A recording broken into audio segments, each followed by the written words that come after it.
to rescue you. Too many dreams grow low. You've got to do it for yourself. Stand up and be strong. Welcome to the Draxwell Seymour Show.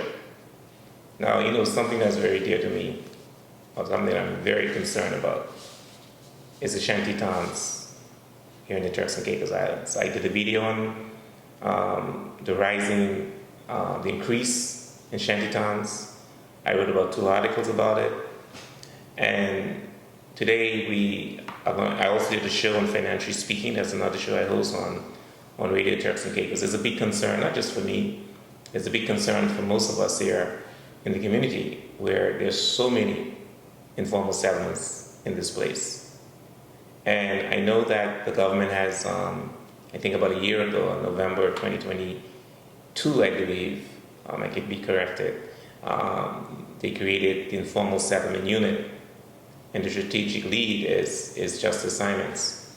And so today, we're going to have a conversation, because my last article I wrote, has the Informal Settlement Unit gone quiet? Because in my personal opinion, we haven't heard anything what's happening since December 2023 or November 2023. And so this will be a follow-up, and there's also to, you know, bring awareness and update the community on what is happening with Informal Settlement Unit projects. And with that said, I want to welcome Justice Simons to the Draxwell Seymour Show. This is his first time on my show. Suddenly he was on the Financial Speaking, but it's his first time on the Draxwell Seymour Show. And with that said, thank you for being a guest on the show. Welcome. Thank you, Mr. Seymour. It's always a pleasure to speak with you, and I look forward to informing you and your audience about the Informal Settlements Unit. Perfect. We spoke last time on the Financially Speaking. Yes, November, I believe. November, that's right, last year. And as you said, your last article was under the question, has the Informal Settlements Unit gone quiet? Mm-hmm. The answer is no. Oh, okay. The answer is no, certainly not. The Informal Settlement Unit has not gone quiet. The work of the Informal Settlements Unit is proceeding apace. You must forgive us if we haven't regularly published press releases and so forth, but anyone who wants to update themselves on the work of the Informal Settlements Unit should, we have a website. We also have a presence on Facebook, TCI Informal Settlements Unit, and on Instagram, which is ISUTCI. Okay, so Facebook, you have a Facebook page called TCI Informal Settlement Unit, and you have Instagram, ISUTCI. ISUTCI, and the website? The website. Okay. Okay. And so we could go to these platforms and we could see updates. Those platforms are updated on a regular basis. So if I were to go there now, or if anyone will go there now, what has changed since November, since we last had a show? I mean, well, I'm not. I don't do the posting and updates, but let me give you a summary of what has happened since we last spoke in November. There had been a number of notices that had been issued, particularly to residents in the dockyard community. Okay. Notices for them to vacate the place? they were called eviction notices. Eviction notices. Right. And those notices were to expire in early December. Okay. Upon receipt of those notices, a number of persons from the dockyard community came forward with papers that indicated that they had purchased their properties from registered proprietors. And so what we did, for two reasons, but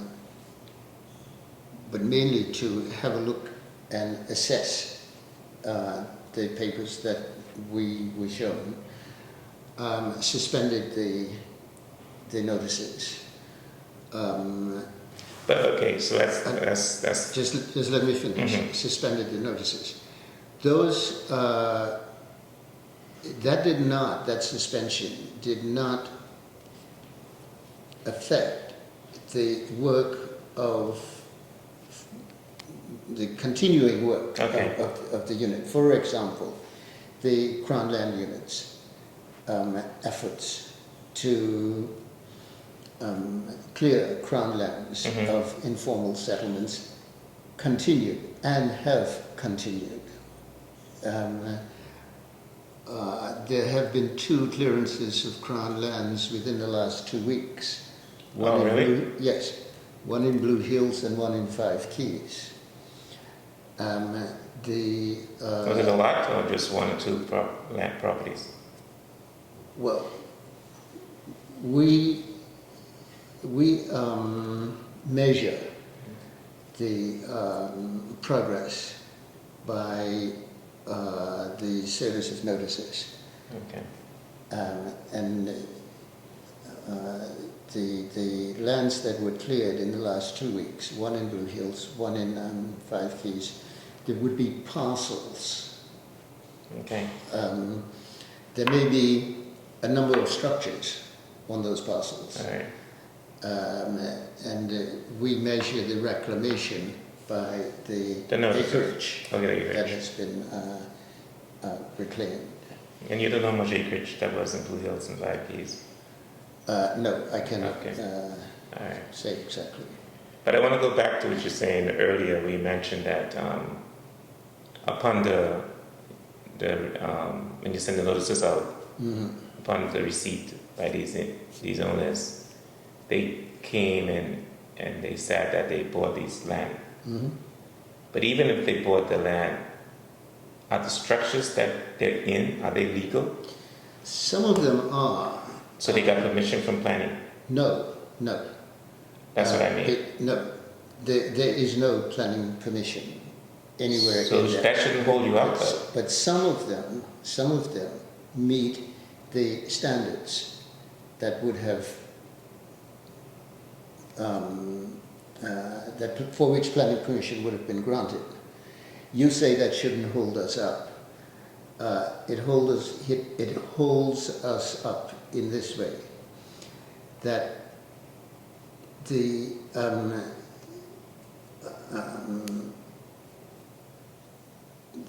structures,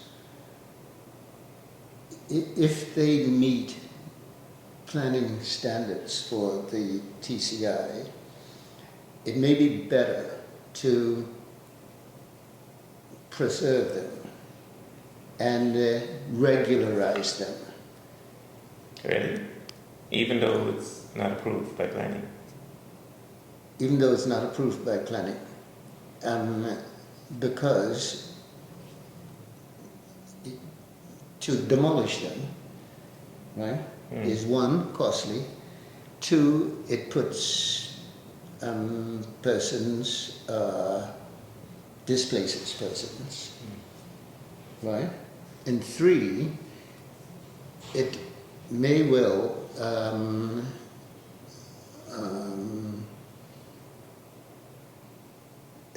shall we say, if they have paid money For the land. for the land, you know, we may be depriving them of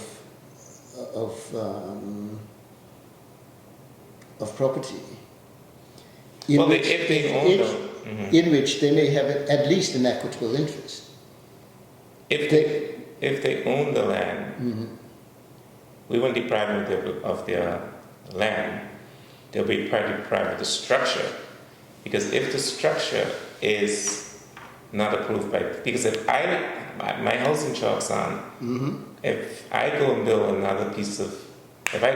another building on my property, and it's up to planning standards, planning will still make me take it down.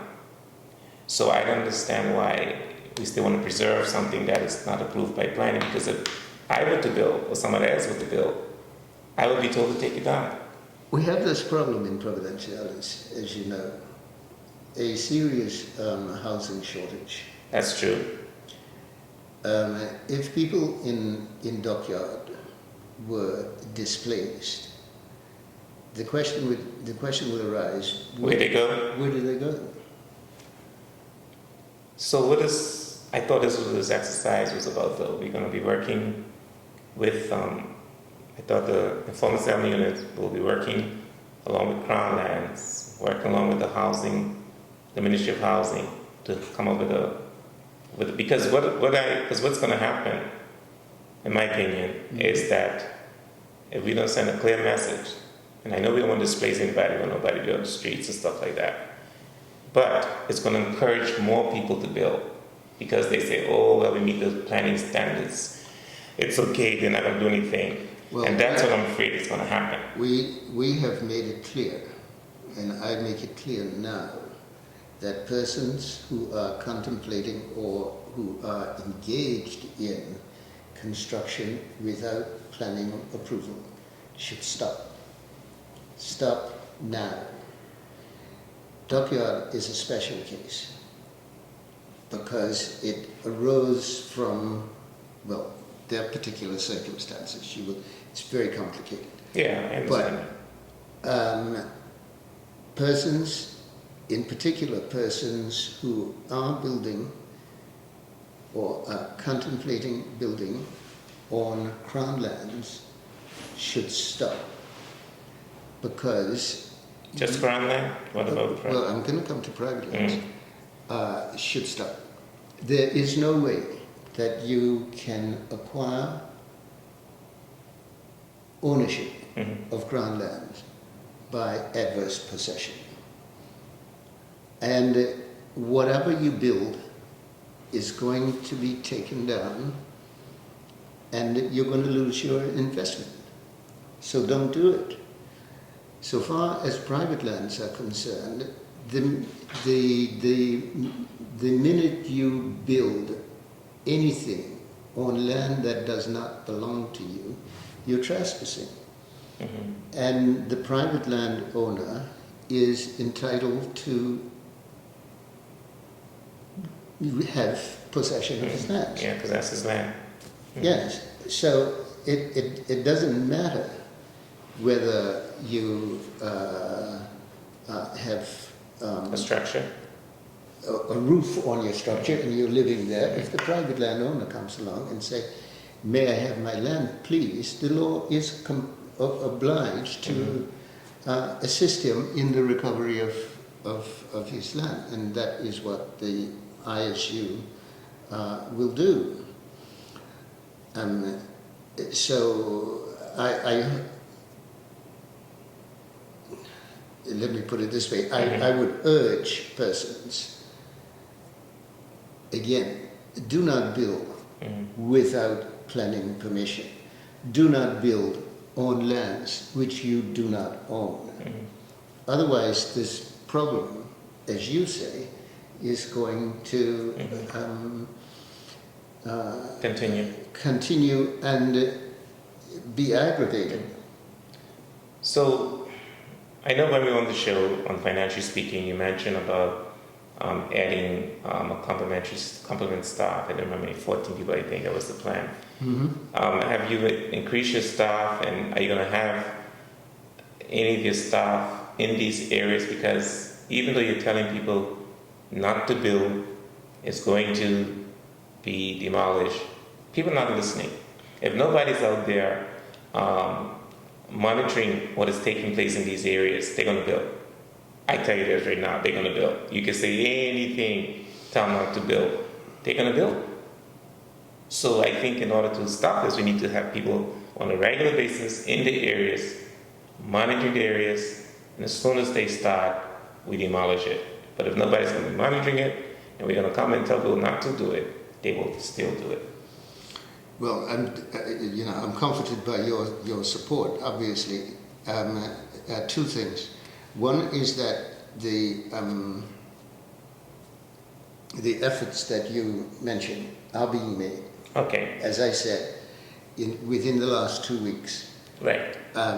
there have been demolitions, In Blue Hills. land clearances on Crown lands in Blue Hills and Five Keys. Five Keys. Those, the work on Crown lands, ongoing, continuing.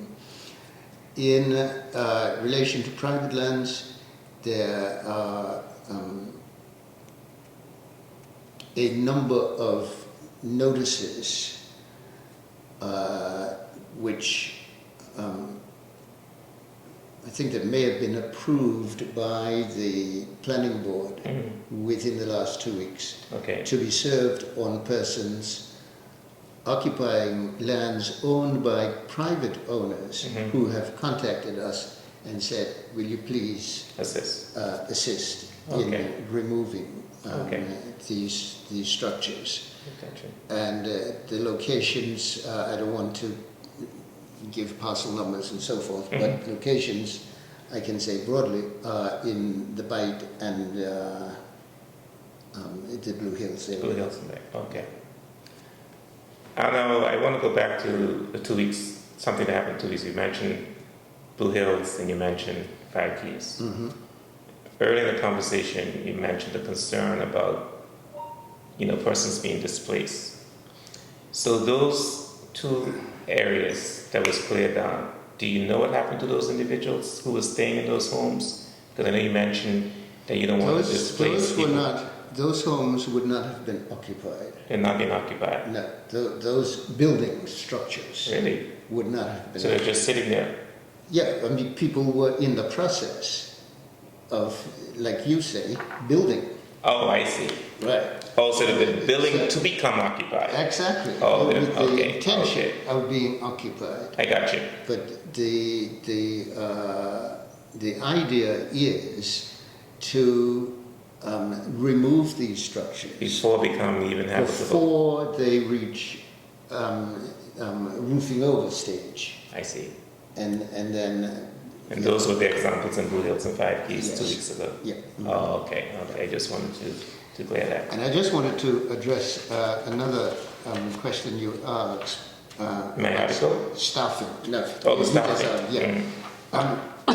We expect that the unit will be staffed by the end of March. End of March. Right. Okay, so beginning of the new budget Yeah, year. with a logistics lead, persons trained and skilled in urban development,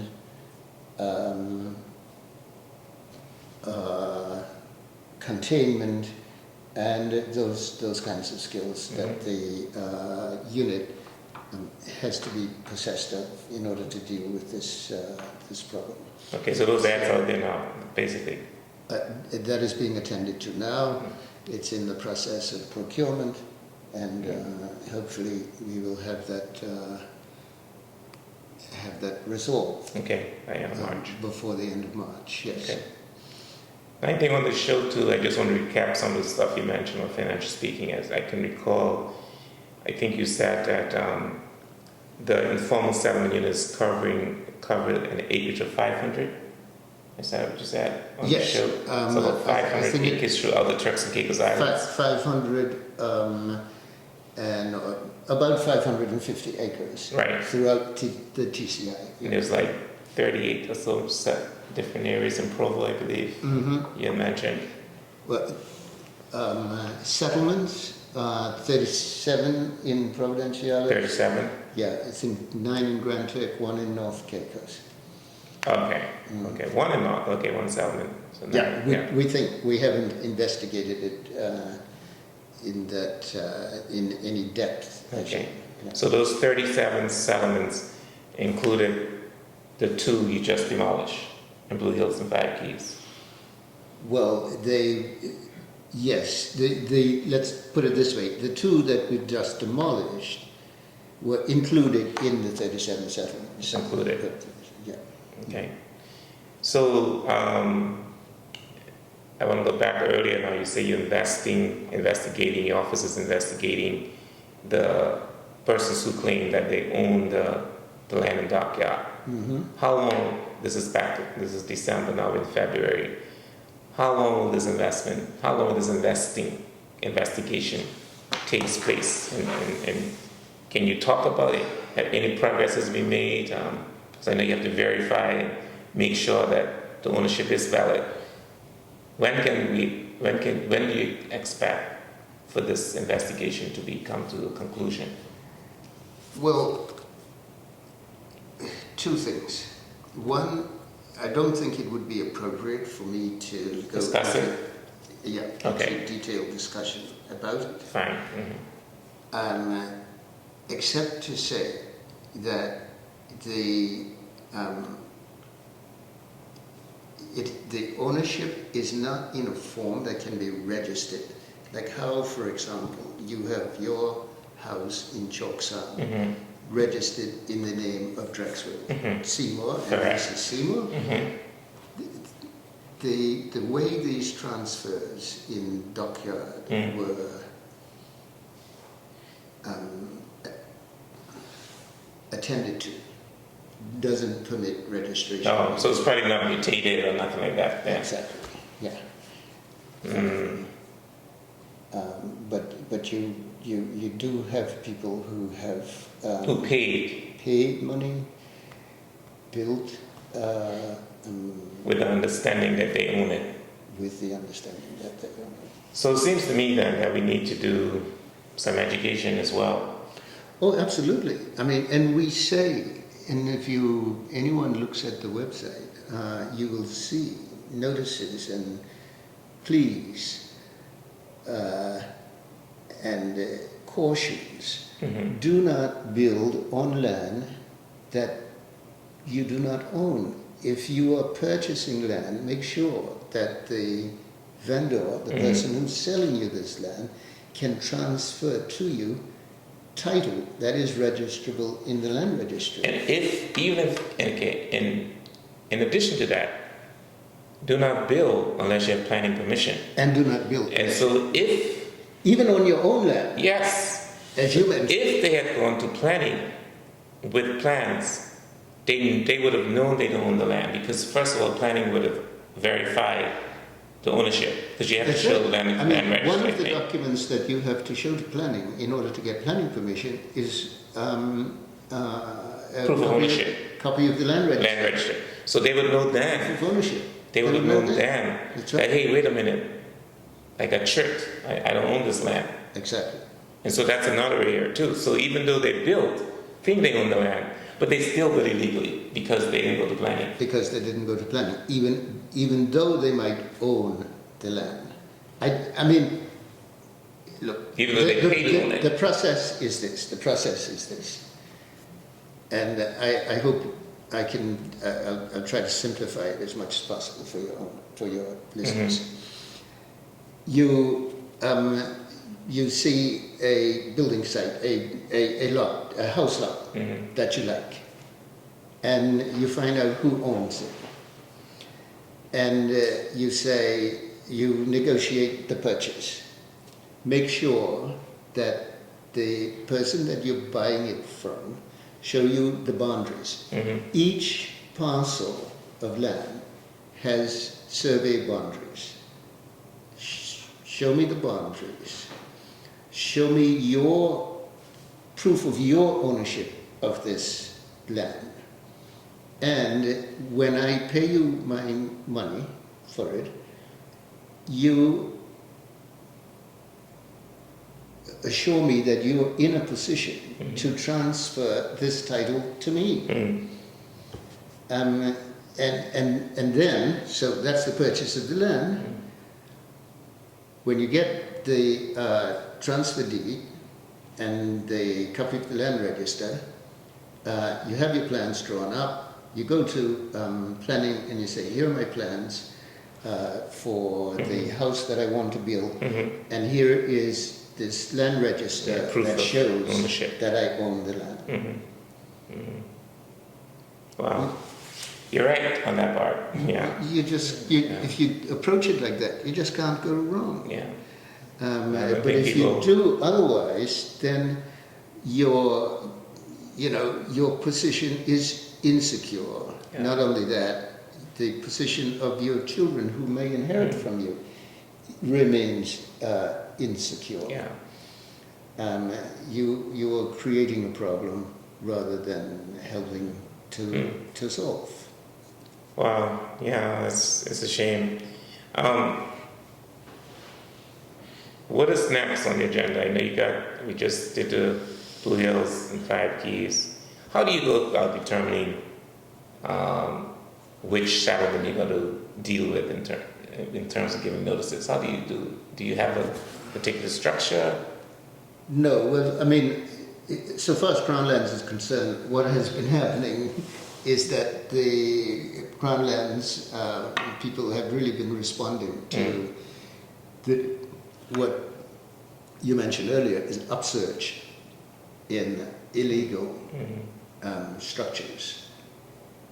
People seem to think that the sooner they can build something on a piece of Crown land, the sooner they can get title to it, and that's not the case. I mean, they think they have squatters' rights? Yes, they still think, apparently, that there is such a thing as squatters' rights. And we keep saying, no, there's no such thing as squatters' rights. So the Crown Land staff are called upon to respond to these upsurges in construction, and sometimes it can take place over a weekend. Yeah, that's true. You know? Once they get the materials. Exactly. And on private lands, of course, private land owners have to, just as though in the case of Crown Lands, the Crown Land Unit, which is another agency of government responsible for the administration of Crown Lands, the Crown Land Unit has a statutory obligation to protect Crown Lands from illegal occupation. And that includes even, leaving a derelict vehicle, right? So just as Crown Lands are obliged by statute to protect Crown Lands, private landowners ought to know too that they have an obligation. It may not be a statutory obligation, but they have how shall we say it, a community responsibility to ensure that their lands are not invaded by illegal, and particularly do not encourage it or take rents and so forth, which we suspect may have been happening in some cases.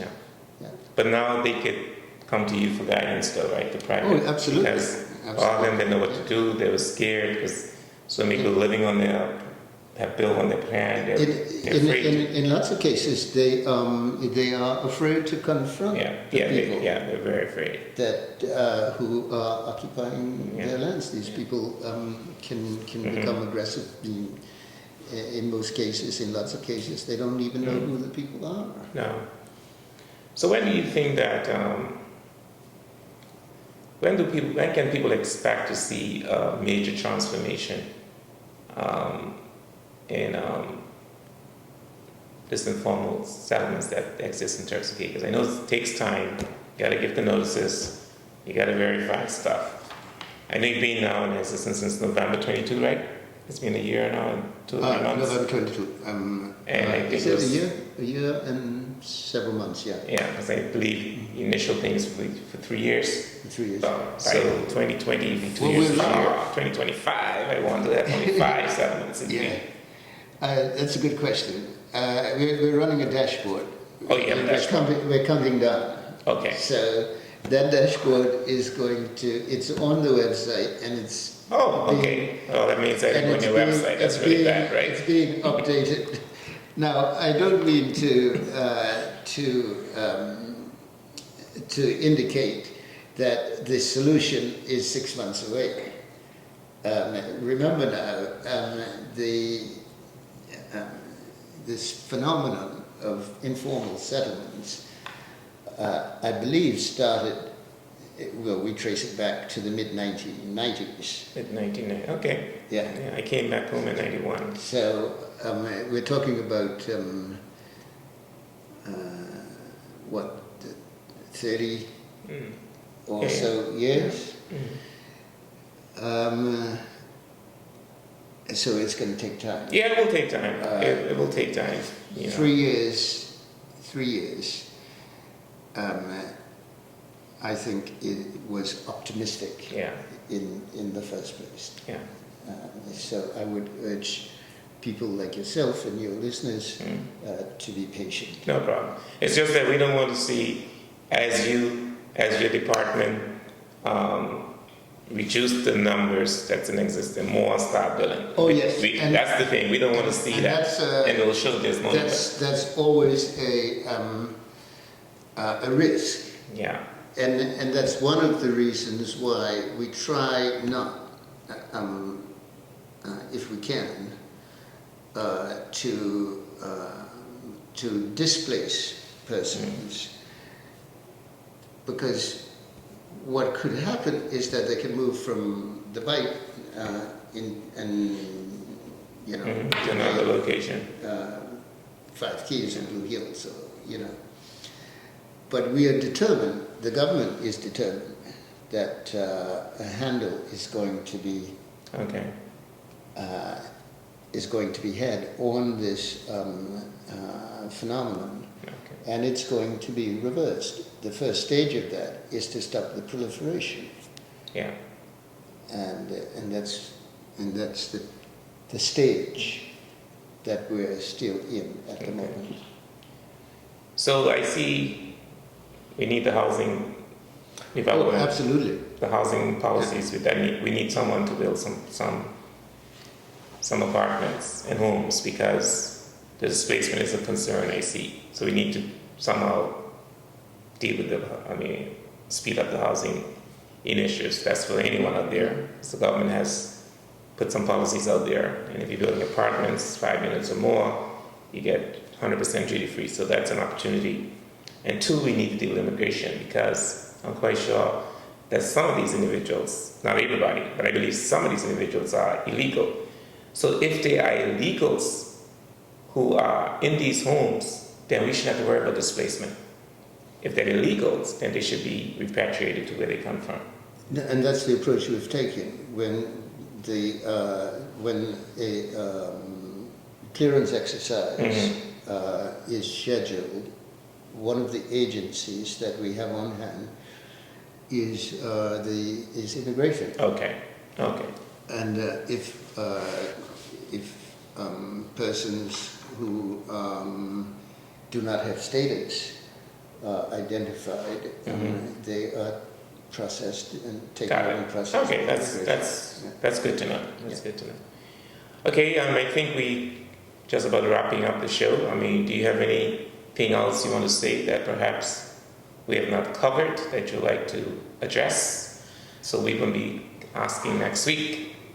You're going quiet again. So one of the, well, two things. One of the events that has taken place since we spoke last November is that we had a multi-agency workshop. Oh, okay. In So some sort of collaboration. Mid-January, that's right, where all of the stakeholder agencies of TCIG leaders from each of those agencies came together to brainstorm this informal settlements problem. Okay. And to make recommendations that will inform policy going forward. Okay. So, that's good to know. yeah, at some stage it was very successful, thanks. And at some stage you will see the results of that posted on the website. Okay. And the other development I would mention is that we report regularly to the National Security Council. Okay. Secretariat. Okay. Yeah, and we're supervised from the National Security. Oh, so this is what informal settlement unit come under their umbrella. Exactly. Oh, okay. So. Again, you will see No problem. updates on the Yeah. website. I think once you get resources too, I think that'll help too. I think you need more resources as soon as possible. And hopefully by the end of March, when those jobs are filled, I think we'll see more activity taking I place think too. so, yes. Yeah, I think you're limited as well. I will say that. Yeah. Yeah. Well, thank you again for the opportunity. Glad to have an update on what's happening with the informal settlement unit. Thank you for being a guest. Appreciate the opportunity. Okay. All right. Thank you, Mr. Seymour. All Thank right. you very All much. Yeah. You've been laying down too long for someone to rescue you. Too many dreams prolong. You've got to do it for yourself. Stand up and be strong.